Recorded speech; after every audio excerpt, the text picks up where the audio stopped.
এরা শুধুমাত্র নির্বাচনকে কেন্দ্র করে মাথায় টুপি আর দাড়ি লাগায়। মনে রাখবেন, এতদিন নামাজি দেখেন নাই, কিন্তু মনোনয়ন যখন ঘোষণা হয়ে গেল অথবা রাজনীতির একটা ইমেজ চলে আসছে, এই মুহূর্তে আপনারা দেখবেন নামাজির সংখ্যাও বাড়তেছে, এই মুহূর্তে দেখবেন টুপিওয়ালার সংখ্যাও বাড়বে।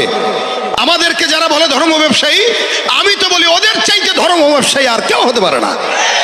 কারণ ওরা নিজেদের স্বার্থ সিদ্ধির জন্য ধর্মকে হাতিয়ার হিসেবে আমাদের সামনে পেশ করে। এজন্য আল্লাহ পাক বলেন, দল পরিচয় বড় নয়, ইন্না আক্রামাকুম ইনদাল্লাহি আতকাকুম। তোমাদের ভিতরে তাকওয়াবান সে যে আল্লাহর কাছে দামি, সে সবচেয়ে বড় তাকওয়াবান। আর যে বাড়ি বেশি তাকওয়াবান সে আল্লাহ পাকের কাছে দামি। আর এই মানুষের ভিতরে সবচাইতে যুবকরা হচ্ছে দামি আল্লাহর কাছে। কেন?